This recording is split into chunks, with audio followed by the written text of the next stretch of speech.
We're all in the same boat. Praise the Lord and hello, friends and family. Welcome to this edition of today's Truth Revealed. Excuse me. I'm the host, Elder Gibbs. I'm so glad that you took a moment to give us a listen today. Today is a very, very, very important program that we have for you. Nothing to do with me or my ministry, but it has everything to do with the USS Liberty.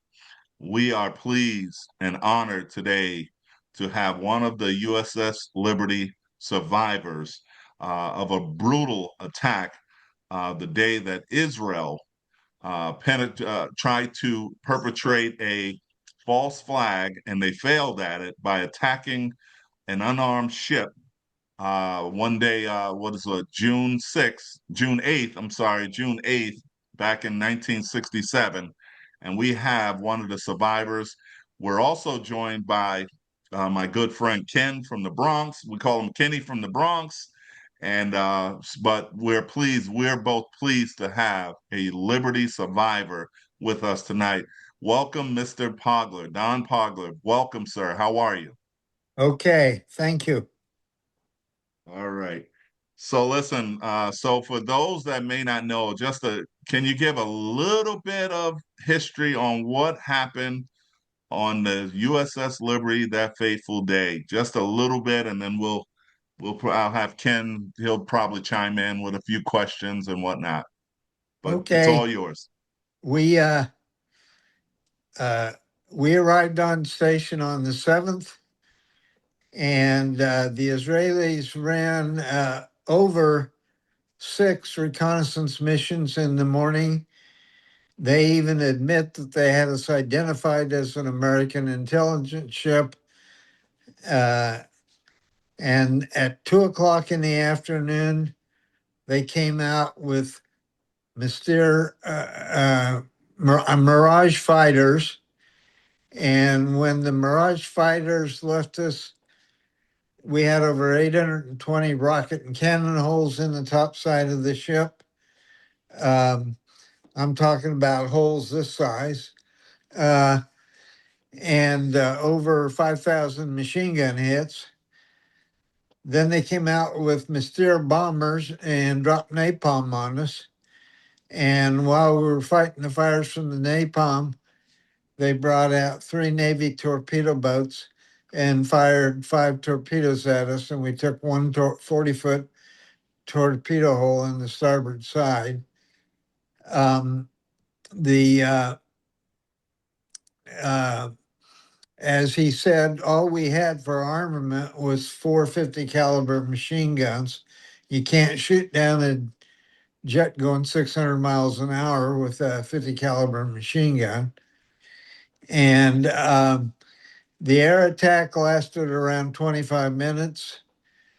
Then at 2:35, 2:40, they came out with the torpedo boats and fired 5 torpedoes at us. They backed off sometime after 3:15. They my well, I'll start with my little part in this. Uh, During the air attack, my general quarters station was on the mess decks, where we ultimately had all badly wounded. And so my general quarters station, I was supposed to be in charge of a submergible pump. During the air attack, there was no need for a submergible pump. So somebody grabbed me and said, go to the bridge and bring down wounded. So my memory's a little hazy, but I think during the 25 minutes of the air attack, that's pretty much what I did. And then when the torpedo boats came out, uh, Captain McGonigal ordered everybody to prepare for a torpedo attack. All I remember from that time period was One of my shipmates was on his knees on the mess deck with his rosary beads saying goodbye to life. And somebody was smart enough to say, throw yourself across the wounded. So we did that as much as we could, which was a good thing because when we took the torpedo, it was like a giant was on the starboard side of the ship and then just picked us up. And then we slowly sank back down in the water.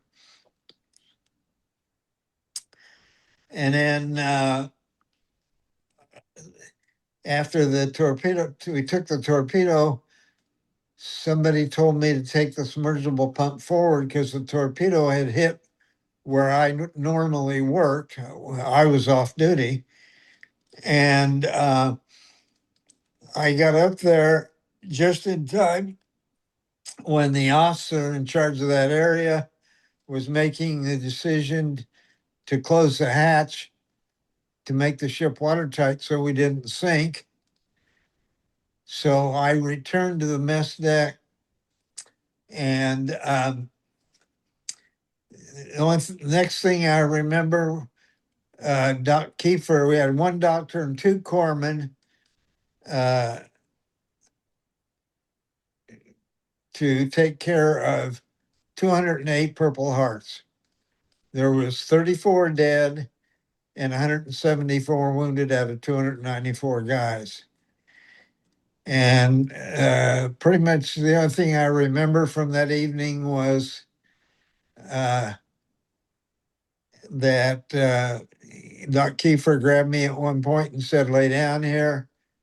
And he stuck a needle in my arm, ran a tube to somebody, one of my shipmates said he was operating on. And all I remember is he opened him up and said, his kidneys are all shot out. There's nothing I can do for him. And sewed him up and went on to the next person. Um, so uh, we don't have slideshow. I mean, we could show slideshow, but it'd be too long, probably for what Isaac wants to do. And so we were dead in the water most of the night. Um, Later that night, we finally got the power plant working again and headed across the Mediterranean. Uh, we sailed her 1,000 miles for 6 days to finally put her in dry dock in Malta, which is a small island below Sicily. Um, so that's pretty much the attack, which lasted 2 hours, over 2 hours. Like I said, it started just after 2 o'clock, and uh, it was, I think, close to 4:30 when the Israelis finally said, "Oops, we made a mistake." And so that night, I remember they took me up to next to where one of the bulkheads that was next to where the torpedo had come in, and gave me a flashlight and said, "Here, watch this bulkhead, this wall, and make sure it doesn't give way. If it does, uh, tell the bridge we got an abandoned ship." And so from here, if you want, I will go ahead and start with the cover up if that's what you would like to do. Yeah, I think I would, but I want to just mention that what I'm going to do is put your slideshow in our description so that people can click the YouTube video that you did some years ago, Yeah. and you got your slide, and they can see how massive that hole was and all of the bullet holes in the ship, and they'll get a full understanding of the miracle that took place, why that ship did not sink Only God knows, and only the hand of God held that ship up. And anybody who sees that slideshow would understand that. But I realize, yeah, it would be a little long because I want to hear your story. I don't know if you have something else to add, Ken, before he goes into the cover up part of it. Well, Don, you said that by 1630 hours, the Israelis said, oops, we made a mistake or something like that. And no, they didn't make a mistake. They knew what they were doing. Yeah, They knew they were attacking an American ship. They didn't want any ship gathering intelligence on their operations during the 6 Days War. And that's, from what I know, I've only read Innes's book, What Broke the Ice, Assault on the Liberty, and just, again, some documentaries, parts I've seen on the internet. And that's, I really believe, why they attacked you guys, is they didn't want anybody learning what they were doing, whether it was killing POWs, Egyptian POWs, or their strategies, what they were doing. And so they didn't make a mistake. The only mistake was not being able to sink the ship, maybe, but that's right. they knew what they were doing. As a matter of fact, um, I um, Admiral Moore, the most prevalent statement that I've heard two ways. One was Admiral Moore, who was twice chairman of the Joint Chiefs of Staff under Nixon, said that our government had told them that we would support them in what they were doing as long as what they did was defensive in nature. The day after they tried to sink us is when they attacked Syria and uh, took the Golan Heights, which Right. obviously was not defensive. And it was to go along with that. Um, in 2003 or four, my wife and I, God bless her, she died 14 years ago. My wife and I were coming back from my mother's house in Kansas, and we were staying in a Best Western Motel in Taos, New Mexico. And we were walking down the hallway, and I heard my wife say, "Are you interested in that shirt?" And I turned and looked at the guy, and he had a sheepish look on his face, and he said, "I got to tell you, I was an officer in the Israeli army in 1967 when you guys were attacked." And I was so impressed he had guts enough to say anything to my face. For all he knew, I might just tear his throat out.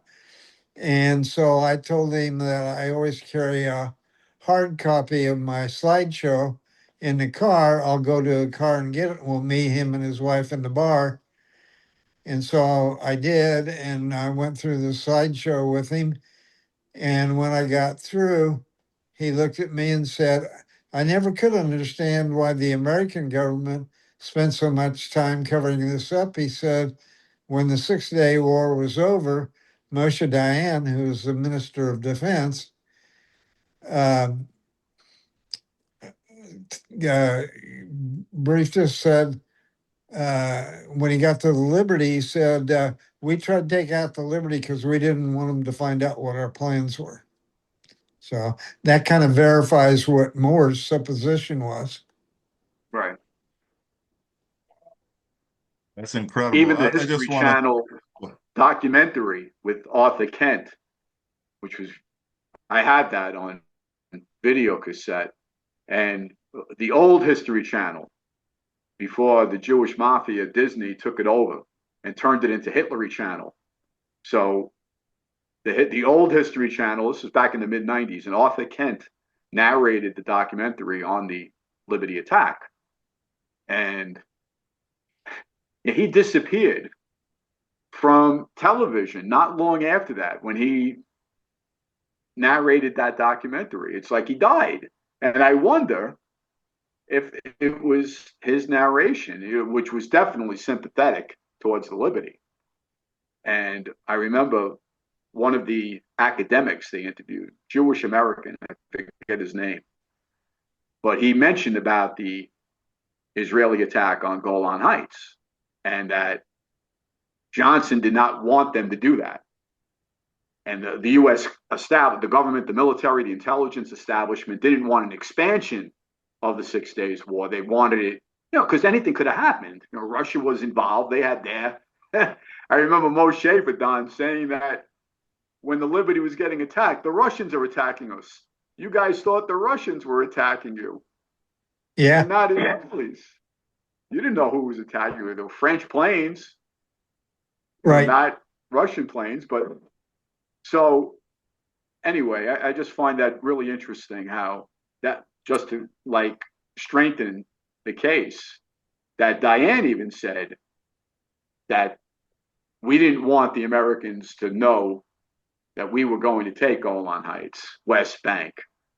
We were going to do what we wanted to do. And the Liberty was like a sitting duck, unfortunately.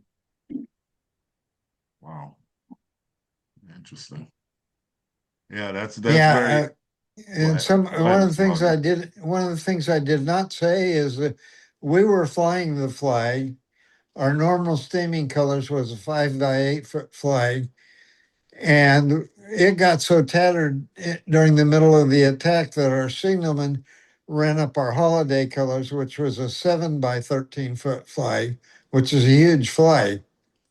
And through it all, the Israelis tried to say they never saw a flag. Impossible. Yeah. And another documentary your listeners might want to listen to that I'll go over when I start on the cover up is The Day Israel Attacked America. Yes. And I remember, I think that's Yes. a British production or Al Jazeera. Yeah, it's Al Jazeera. Jazeera. Al Jazeera, okay. That's The the very. narrator But has it was British pretty. accent. But And it was the produced Israelis by can, James Scott, and James Scott was the son of our damage control officer John Scott. right. That's interesting.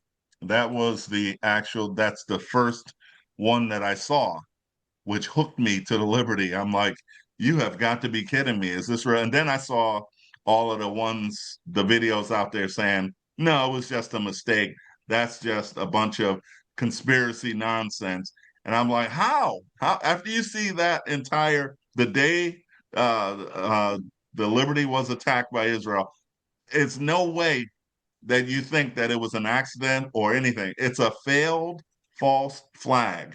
That's exactly what happened. It's a failed false flag. They got caught with their pants down, and Yep. their behavior. They've done that before the Liberty. They've done it after the Liberty, and they're still doing it today. So you can go ahead and tell us about. And I want to just say this about the survivors. Ken and I both know we've talked to almost all of the survivors. I haven't found one yet that thinks it was a mistake. Have you found one, Ken, that No. thought it was an accident? Not even one. So go ahead, Mr. Poglet. Let us know about the cover up. Okay. Well, first of all, the airplanes were unmarked, which is a violation of the Geneva Convention. And then my general quarters station, like I said, was repair party 3 on the mess decks. The officer in charge of my repair party was Lieutenant Lloyd Painter. When Captain McGonigal issued the order to prepare to abandon ship, Lloyd went topside to see what he could see about getting the badly wounded topside and over the side. And he said when he opened the hatch, he saw the Israeli torpedo boats, machine gun holes in the last inflatable life rafts that we had thrown in the water. Now, 6 days later, when we got to Malta, they started the court of inquiry. Lloyd said he testified to that, and there was never any mention in the court of inquiry uh, as to machine gunning the life vests. And the following day, Ensign Dave Lucas, both these men are dead now, which is what our government wants nobody around to testify to it. And look, Dave said that he found gel on the deck, scraped it up, put it in a jar, and put a cap on it. 6 days later, when we got to Malta, he turned in that jar, which he was sure was unburnt napalm. And he said there was never any mention in the Court of Inquiry papers as to napalm. And then beyond that, I didn't finish, I guess, with when we got to Malta. 25 of the 34 died where I worked, where the torpedo hit. They wanted those of us with the top secret crypto clearances to go down and clean up first. And out of the 2 days down there, I only remember less than a half hour. I picked up a piece of equipment and found Phil Tiki's arm. And I knew it was his arm because he was a bodybuilder. And after that, I just blocked out the rest of the 2 days doing that. And so, of those 25 guys, 6 are buried in what we call our mass grave in Arlington. And when they put up the headstone originally, they wouldn't even put the name of our ship on it. It said died in the Eastern Mediterranean, like they died in some taxi cab accident in Beirut. Yeah. And it took us 15 years to raise enough hell to get it changed to killed USS Liberty. So, and then beyond that, Captain Boston was not the head of court of the inquiry. Admiral Kidd was the head of the inquiry, but Boston would have been like the DA in the grand jury trial, responsible for bringing the facts before the court. And so he took the court of inquiry papers back to London, where Admiral McCain, Senator's father, who is in charge of all naval forces in Europe, told him to take the Court of Inquiry papers down to his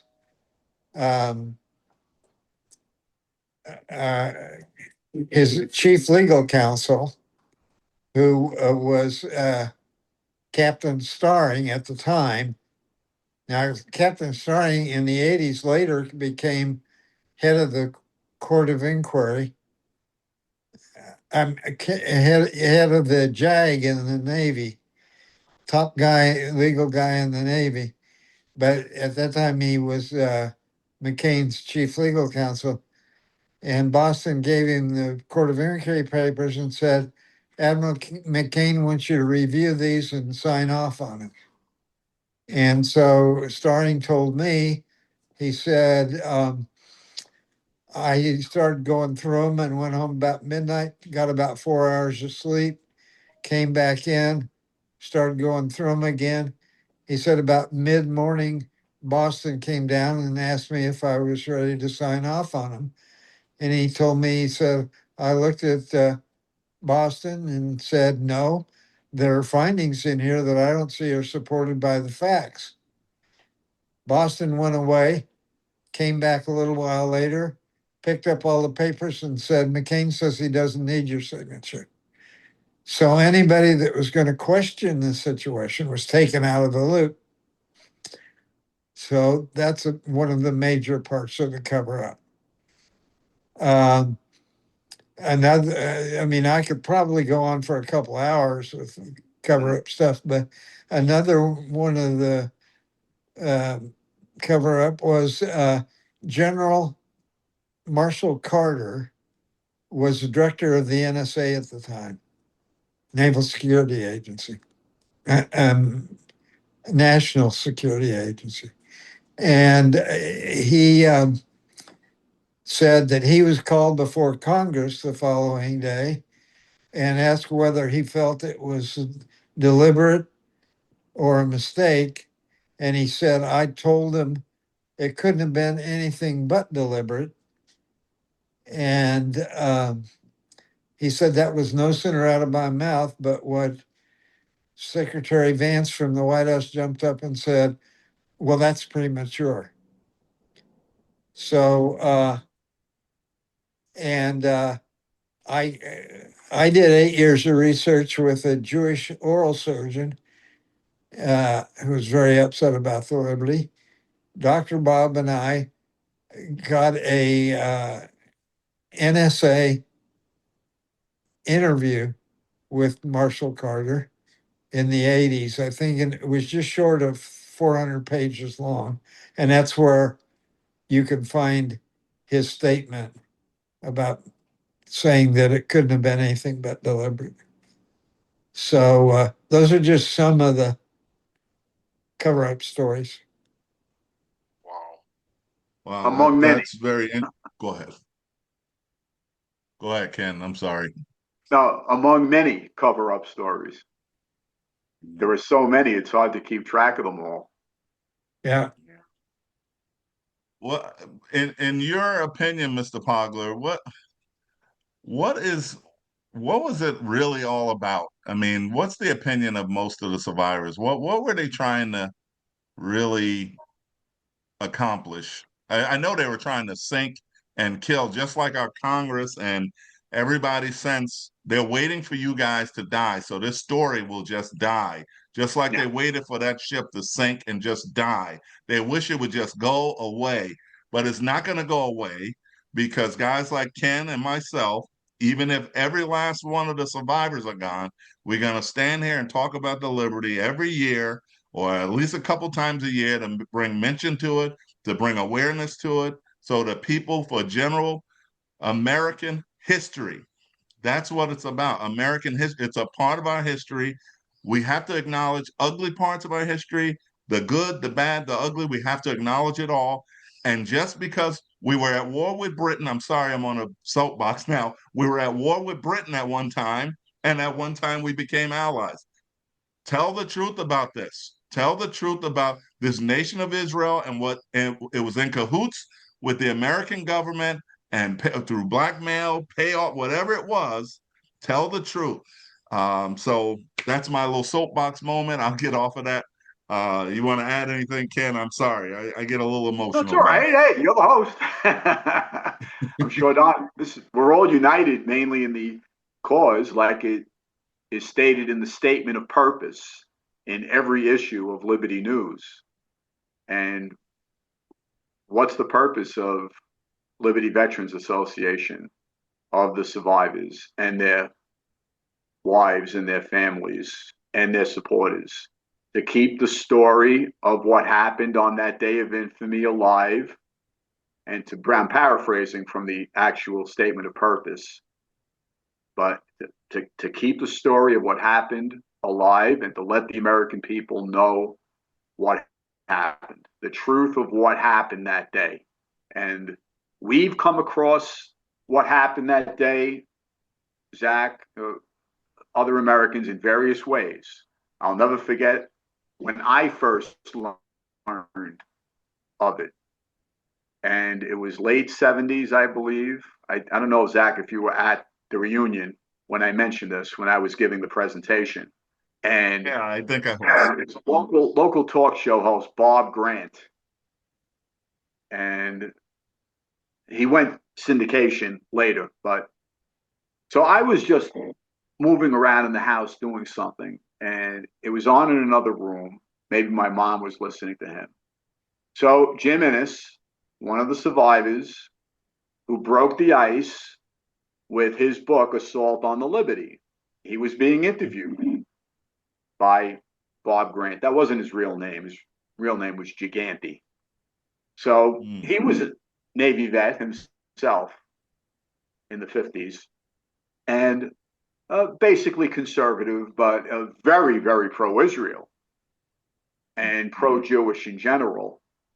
So it was kind of, I didn't know, I was only 19, 20, like most of you guys on the Liberty were in that age group, Don, late teens, early 20s, maybe. So I listened to the rest of the interview, and we were all taught that Israel is our ally and our only ally in the Mideast. That's kind of what we were brought up with, my generation. And now to hear for the first time in my life that an American intelligence ship, very lightly armed, was attacked by Israeli forces, and men were killed and men were wounded. And so he took calls, and it was kind of a mix of pro and con, but that's how I first learned about the Liberty. And again, shame on me. I should have learned more after that, but that was my, like, initially being informed of it.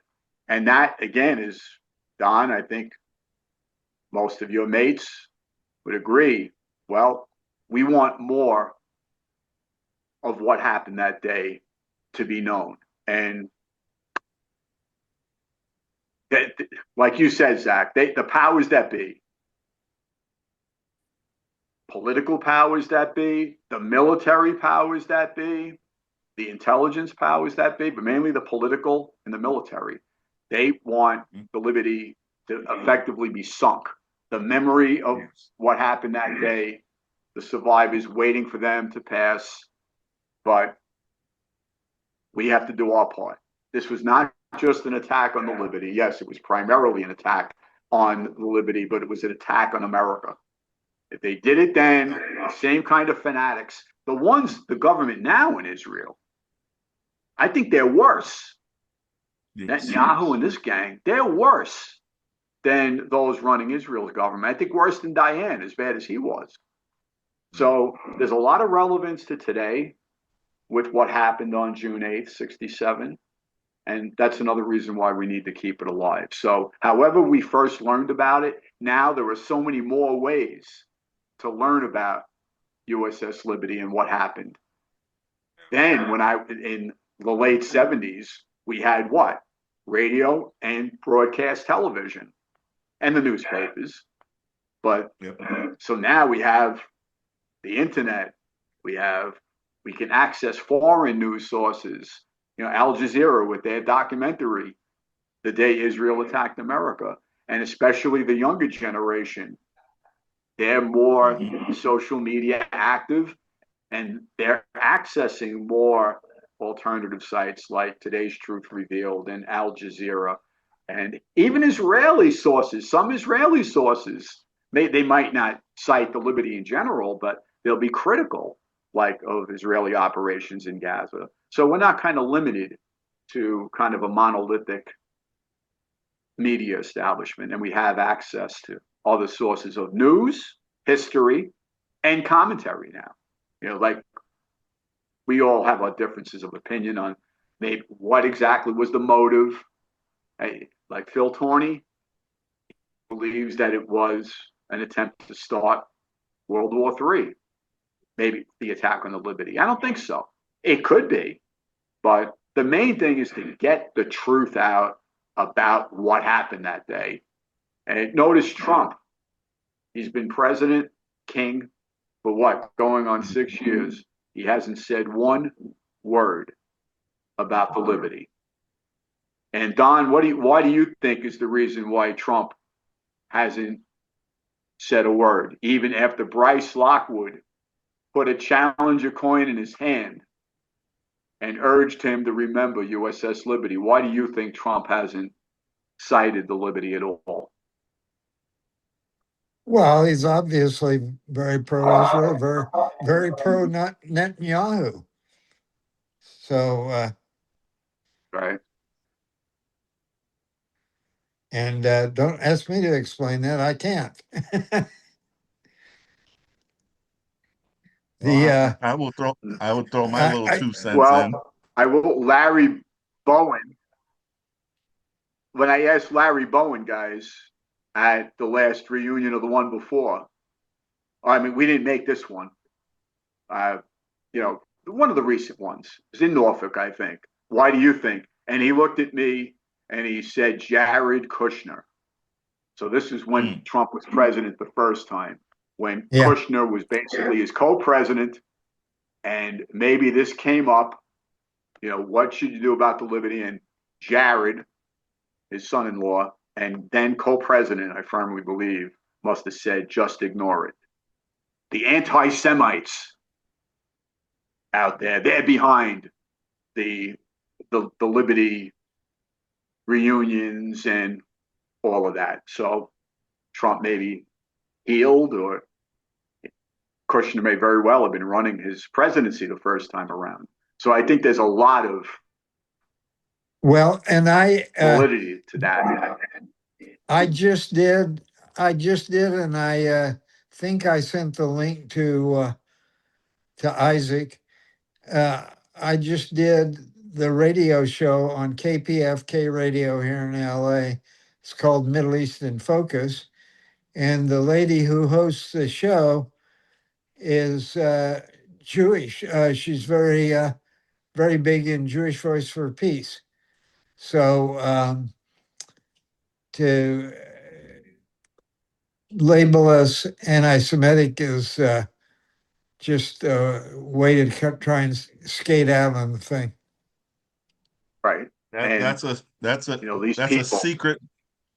That's a secret boogeyman word that has been used for years in America.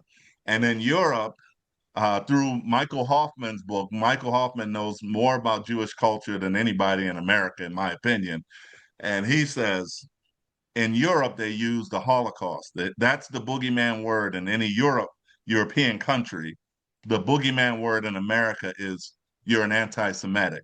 And that gets people to back down, shut up, never discount also finances to Trump also, Brother Ken. For it's hard to go against the pocketbook. Someone's paying your lunch. It's kind of hard for you to go against what they say do. You know what I mean? You're beholden to them. So, yeah. Well, Trump doesn't need their money. I mean, maybe the party does. Miriam Adelson and Paul Singer and John Paulson. Those were the 3 billionaire Jews who got Tom Massey defeated, pretty much. And they would have done the same thing to Marge Green if she had stayed on. And I think it's a combination of things. Don just said, yes, he's pro-Israel and loves Bibi. And even though they're fighting a bit now, and that's good, there's no honor among thieves. But and they're not just doing this. It's not just Trump. Look at how Congress stands up and cheers when Netanyahu comes to town. Our whole Congress has been bought. 60 standing ovations, I think he got the last time he spoke to Congress. So 55 to 60 standing ovations. That wasn't all Republicans, was it? No. I mean, I would think more so. Definitely not. Yeah. Exactly. Do you know the name, that's the one thing we're all united about. Of the talk show host who interviewed you, from Jewish Voices for Peace, do you know her name? S.T. Chandler, the one I'm talking about. Okay, S.D. Chandler. Right. And the show is on Sundays at 1 p.m. And your time. Yeah, and she alternates with another lady whose name is Nagwa Ibrahim, and the two of them alternate every other week. Okay. And is that a network radio station? It's a sponsor-free, like NPR, only it's more all right, more unbiased than NPR is. All right. All right. It's 90.7, but you can get access to on the internet. on the internet. All right, all right. All right. And Don, can you have your aide's name? JR? Yes. Can you send me that link again, and I'll put it in the description of this video so that anybody watching this video will be able to just click that link and go right to it. And That'd be awesome. I also had him send you, I recently did, and I've done it for a few years. One of the guys in my VA group, who was a Vietnam vet, is teaches for National University online Zoom class. It's called International and Domestic Terrorism. And he always has me give my presentation to his classes. And so I just did that 2 weeks ago, Wednesday. And so he should, I think, I'm pretty sure he sent it to you. So Okay. I'll check. he'll Definitely. send it again along with the Middle Eastern Focus Show. All right, that'd be fantastic. So I want to move into life after the Liberty. Now, what most people don't know is after the Liberty, you all had to go home and pretty much bury this story within your hearts and within your minds and never talk about it. And you were told never to mention this stuff. And most of the media, you were shunned from the media. You couldn't tell your story anywhere. Just explain what was life after you got back from, the Okay, Liberty and everything. I was, we weren't going to need a whole crew, especially us intelligence guys, after being shot up. So I was one of the ones that was flown back a couple of weeks after, a week or two after the cleanup. And so I was flown from Malta to Rota, then bus from Rota to Madrid, then flew from Madrid to JFK, then down to DC, and then down to Norfolk, where I was given 30 days leave order to go home on 30 days leave. When I was in Norfolk and I was debriefed, I was told, you've got the highest security clearance anybody can get in this country. Go away, never talk about this to anybody, including your family. So, and when I went into the Naval Security Group, I had signed a piece of paper that said 10 years in prison. That I agreed to 10 years in prison, $10,000 fine if I ever talked to her about what I did for a job. Mm. So, so for 18 and a half years, I kept it all buried with the help of alcohol mainly and stuff.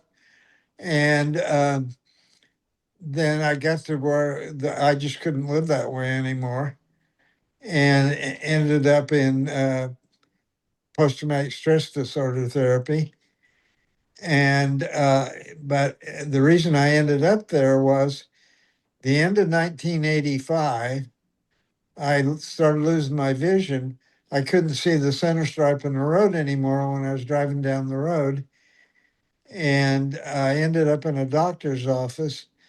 And the doctor came back in white as a sheet after he had ran his tests and looked at me and said, I don't know why you're still alive. You should have died a long time ago. One of your major organs should have popped by now. He said, your blood pressure is 240 over 145. He said, it's been that way for a long time to do the damage to the eyes. Well, what was happening is I was having strokes in the retina of my eyes instead of my heart or my brain, where it would have killed me. And the left me with blind spots in my left eye. And but I was good enough that I could function the rest of my life. But he put me on as heavy blood pressure medication as he could. For a year and a half, he could only get it down to 140 to 180 over 100 to 140, which is still high. And then I found out about PTSD therapy. And that's what you're talking about the Simon and Simon episode. And so I, when I called the VA hospital in Long Beach, they said, well, we don't do anything with that here, but the closest vet center to you is 5 blocks north of Disneyland. Within a month, a year and a half later, within a month of being able to talk about what happened to us, both blood pressure numbers dropped 30 points, no change in medication. My vision kind of hung in there for the rest of my life until about 5 years ago. And I went totally blind in my left eye.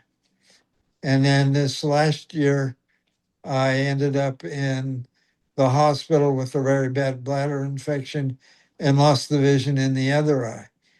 So, as a result of having to keep my mouth shut, I'm now blind. So, Can I stop you for a moment? I yes. just wanted I just wanted to sink into everyone watching or listening what you just said, and similar stories to some of your other shipmates. The fact that you went around with this information buried inside of you, holding on to it for all these years, having high blood pressure, you weren't obese, you didn't have a sloppy diet or anything to deserve or to get high blood pressure. So what was causing it? And then all of the medication in the world did not hardly touch it. And then watching an episode of Simon and Simon, you heard about PTSD therapy on that show. You go in to get PTSD therapy, and instantly your pressure drops. Just being able to talk it out. I don't know if people can understand the health issues that you're facing today directly. So you were not only attacked on that 8th day, but your entire life, this attack has ripple effects throughout many of the survivors' lives, many of the health issues. Many of them walk around with shrapnel in their bodies, strapped with pain all the time. All of this, and just the cover up itself, the stress that it put on. People need to understand this is why the story has to be told over and over and over again. Over again, we have to tell the story. Thank God for Candace Owens for telling the story. Thank God for Thomas Massey having the guts to stand before, and now he lost the election, so now he didn't have a whole lot to lose. But he spoke about this. We're going to put that in the link too. Um, Thank God for these people now. Like you said earlier, Ken, we have more than just a newspaper and the radio. We have individual voices out there that can tell this story over and over again. Show some of these interviews with some of the survivors over and over. They're there forever. Download them, save them, because when they put this stuff in the clouds, you don't know what's going to happen years in the future. They're going to delete some of this stuff. Download it, keep it on your hard drive somewhere, you know? So I just, the thought of the health issues from all of the stress carrying this information around, not being able to release it, I feel so, I feel so bad for these survivors. Incredible. Incredible. Sorry. That Well, You can reminds me continue. of, remember the movie A Walk in the Sun? Mm. Don, I know What you were about a it? sailor and still are. You remember that movie, A Walk in the Sun? World War II movie with Dana Andrews about Lloyd Bridges. Was it? You don't see it on TV that often anymore. It was during World War II, but it was about a platoon. They were ordered to take a German farmhouse on Sicily. So, long story short, the platoon commander has a breakdown, and he's right in front of his men, and just everything he's been through. They didn't have PTSD diagnosis then. and everything maybe was just battle fatigue and physical wounds. So the lieutenant just he loses it. He falls flat on his face. I can't take everything anymore. I've had enough. So John Ireland is the actor who's just a private in this platoon, and he's sitting right by the lieutenant's side as he's sobbing. The lieutenant is sobbing in face down in the ground, sobbing, and John Ireland's character, I'm paraphrasing, says something like, Lieutenant, I understand. You're not wounded on the outside, you're wounded up here. Pointing with his thumb to his brain. You're wounded up here. Those are probably the worst wounds in war. The wounds that are up because, all right, like you said, Zach, some of the survivors still have shrapnel in them and they're dealing with that issue physically, but it's the mental, PTSD, nightmares, flashbacks. That's what's really agonizing to deal with that. And Don had been internalizing this all those years. He couldn't talk about it. He was threatened probably with court martial, with prosecution. Well, what kind of, I know there's the Uniform Code of Military Justice, but it took, 12 years for Jim Innes to write the book after the attack. And then they finally decided to form Liberty Veterans Association and have annual reunions and publish a newsletter. And Americans shouldn't have to go through this, but because of the special relationship with the Jewish state, and that these guys have been ignored, and the contempt towards them, ignoring their wounds, ignoring everything that they went through during the attack and then after the attack, what they're still going through. So it's so important. It's great that you mentioned that, Zach, because neither one of us are veterans. I mean, I was on NYPD, so I have a bit of paramilitary, and his mates went through that day.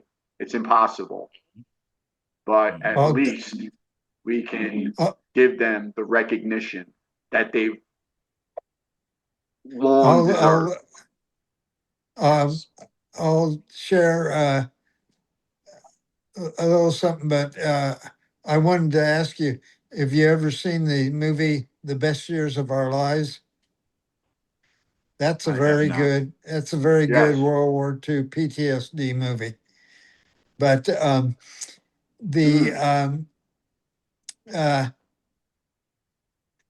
add to my stress, the cleanup of the bodies, the following day, somebody senior to me came to me and said, report to sick bay.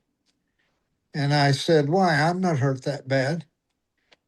And they looked at me and said, it's an order, report to sick bay. And I said, yes, sir. And I went to sick bay and stripped, and the corpsman got out his logbook and logged in what he saw. A year later, I get a notice that I'm going to get a Purple Heart. For 20 years, I stuffed that Purple Heart in a drawer and never wanted anybody to know that I had it because I felt so guilty because I was walking around in the torpedoed spaces going, why am I still walking around and these guys are all body parts? So that's just an indication of this mental stress. And anyway, let's shift to Well, you've something held up positive. rather well, I must say. Yeah, he I certainly say has. all these He guys have certainly has. held up well, considering everything they've gone through. Yes. Yeah, they're tough as nails. They're tough as nails. If anybody met these guys, they don't look. I said it last year at the reunion. I said they don't look like what they have been through. None of them do. They look healthy. Most of the guys they look about. Most of them are in the 70s. most of these guys look like they're in their early 60s, honestly. That's not a far statement. They look very good for what they've been through. But let's switch to finally someone stood up in Congress. Well, after they lost an election and after they were ousted by Trump and the Apex there, the money from Apex, Thomas Massey stood up a few weeks ago and told the Liberty story right on the floor of Congress, and it was amazing to hear. What did you think about that? And what do you think, Don, if you could let us know, what did you think about that? And what do you think can happen now after I think he might have been the first one ever. Yeah, Yep. yeah. Well, I'll tell you my story, and it was not a public one. When I started through, I went through PTSD originally between 87 and 1990. And so one night in my group, guy had been a Marine in Vietnam, looked at me and said, "You guys got screwed as bad, if not worse, than anybody I ever knew in Vietnam." He says, "You got every right to be as angry as you can be." And then he got right in my face and said, "But it's your anger. What are you going to do about it?" Well, to some degree, I'm probably still chewing on that. Um, and so um, I wrote in 1991, I wrote a 3-page angry letter with 30 pages of documentation to every California and Kansas congressman and senator because I grew up in Kansas. And they all passed the buck back to Orange County here to Congressman Rohrabacher. And Rohrabacher asked me to come in and talk to him. And he sat across his desk and looked at me and said, "I've read everything you've written, all the material you sent me. There's no way I believe this was a mistake on the part of the Israelis." But he said, "I got to tell you, Congress won't touch this till after there's peace in the Middle East." Well, that won't be in my lifetime. And so it's, and so to answer your question, I did, personally, I'm not speaking for the Liberty Veterans Association. Personally, I don't think Congress will do anything about it now. Massey had, in a way, had nothing to lose because he's already out. And so I think there's too much pro-Israeli money invested in Congress. I'm very thankful that Massey did what he did, and it's better that somebody stood up and told the world. But I don't think you're going to see a congressional investigation.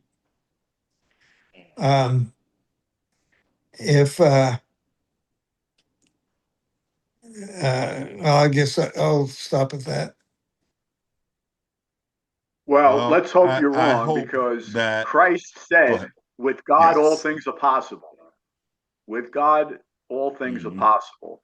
Who would have thought a U.S. congressman, albeit recently defeated, but he still has 6 months left, would get on the House floor and give us 6 minutes about House floor speech on the Liberty? The first time. It took almost 60 years for that to happen. And the old adage, better late than never, it should have happened before, but it's this horrible, whatever we want to call it, relationship between the US and Israeli governments. And it's not just all the money, that's a big part of it. It's also just favoritism, ethnic favoritism, national favoritism. A country, America, only about 2% Jewish, and we have a minority within that minority who has such control over the US government. It in a country again where a non-Christian people, Jews, and in a country that's still mostly Christian, it shouldn't happen. It's the antithesis of what should be happening. We shouldn't be allowing this group, whatever we want to call them, AIPAC, the Israel lobby, Jewish mob, we shouldn't be allowing them to have such power, control, and influence over the government that it Yeah, took almost. if if the whole pressure from everything, not just the liberty, might eventually cause things to break open. Um, I uh, don't think that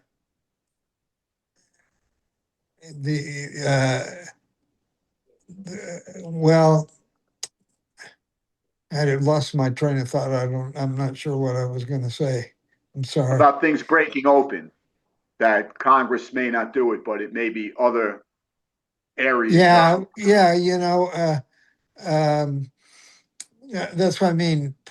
Just pressure over the Palestinian issue and everything, that might eventually cause the situation to overcome the pro-Israeli money. Right. We just got to And keep open for it. I'd like to say something also. Um, I uh, belong to a group. I used to be membership chairman for them before I lost my vision. And it's called the Freedom Committee of Orange County. And uh, what we do is we give interviews and lectures to students so they can learn history from a veteran's point of view rather than crap that they read out of a book that's been sanitized through the education system. And so one of the guys in the group that is very interested in the liberty made a statement to me a while back, and it involved a lot, including our owning our own history of what has been done to Black people in this country. That uh, that changing everything that had to do with the South, like anything that had to do with the Southern General uh, Monument or whatever, isn't being honest about our history. And Exactly.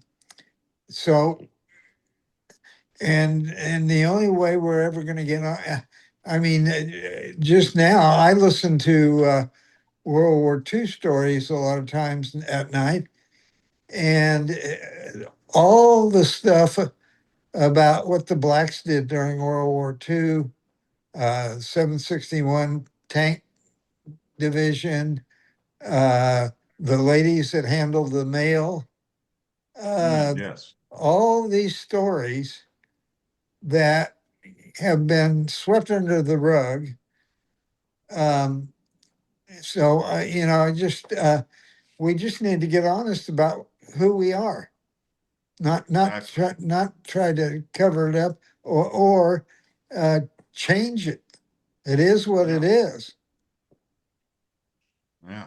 Yeah. You're absolutely right. And I was going to make that connection actually, because when Thomas Massey made that, did his thing on the floor of Congress, you don't know who's listening and watching. And it's written now, that's in the books now. You don't know who's watching and who's now researching to see if those things are true or not and what they're going to do. So give it time. It could happen.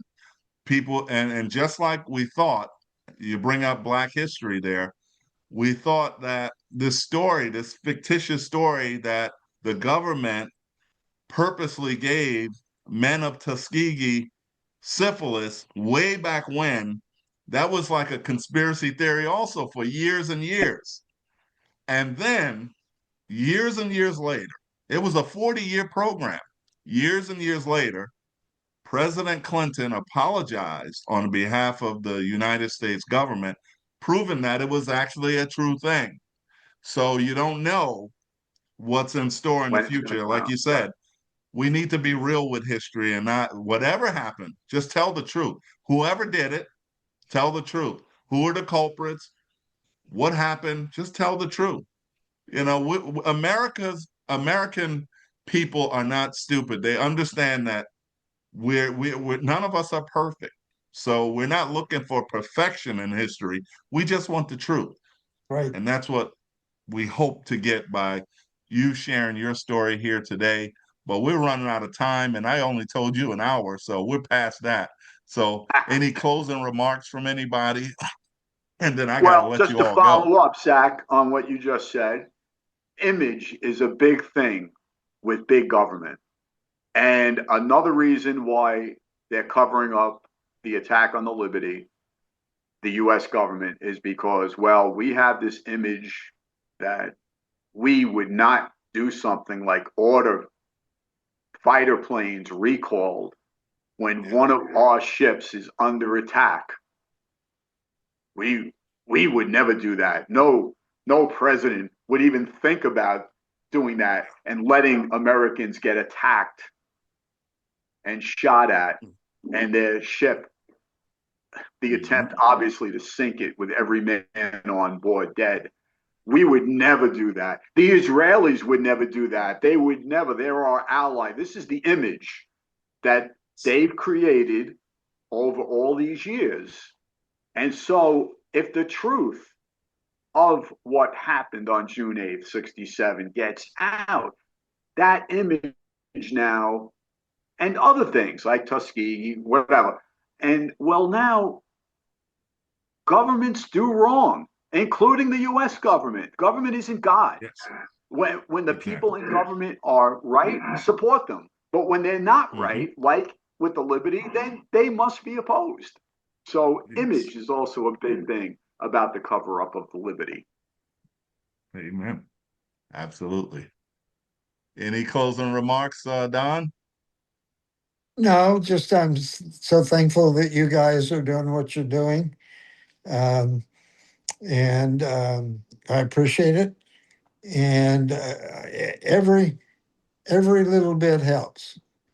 And I think that is an indication of the Palestinians aren't powerful people, but if enough of their voices get heard, then hopefully it'll do some good.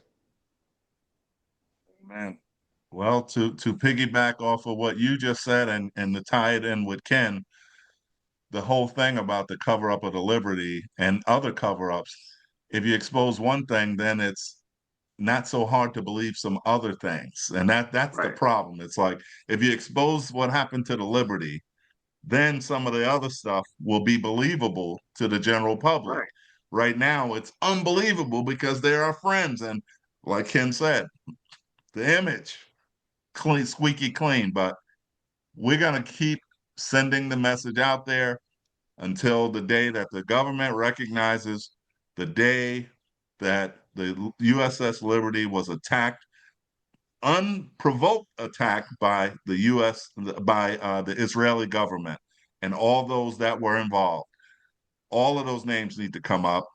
Everybody needs to, hey, it is what it is. They did it. Let's move on. Let's move on, but let's acknowledge it at least. So listen, I just want to And thank teach you it all as for historical fact. And a teach in historical fact. military schools and naval schools the heroism that day, the Yes. heroism of the CO McGonigal, and the most decorated ship in a single action in U.S. naval history. And probably most naval cadets today don't even know about the Liberty or know very little about it. And that's I'll, deliberate, and that shouldn't be. I'll tell you a little personal story about McGonigal. Though I got reconnected in '88, my PTSD group was always in the 4th of July parade in Huntington Beach, which is an extremely large parade. I looked a half a block down the street and I went, there was a float that had 2 Medal of Honor guys on it. I went, Jesus Christ, that's the captain of my ship.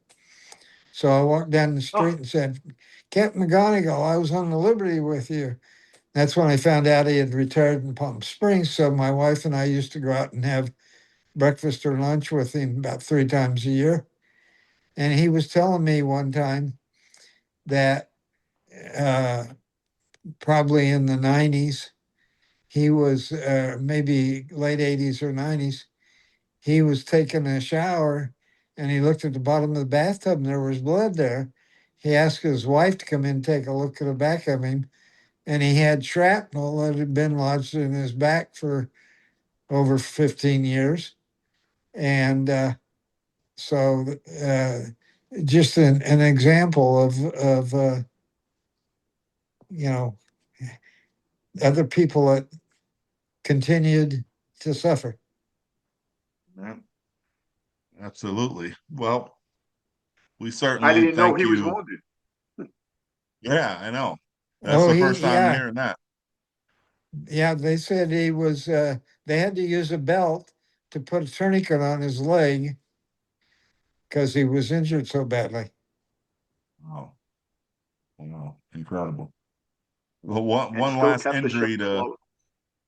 the one last injury. I just find it amazing that you have one doctor on there and he was operating on all of these injured people and he was injured himself. He was injured himself, and Mm. that was just the most amazing thing to me. And he was getting help from anybody. He was instructing people who were not doctors to do things that they were not comfortable with, but in a pinch had to do. So these men are all heroes. And Mr. Pogler, we both want to just say thank you, sir, for your service. Even though maybe our government haven't appreciated you guys, but guys like me and guys like Ken, we sure appreciate what you guys have done, what you've been through, and you guys mean an awful lot to both of us. So listen, we want to thank you for coming on, and we're going to do this again. All right. So uh, anyway, I don't have anything else to say. Anybody have anything else to say before we get out of here?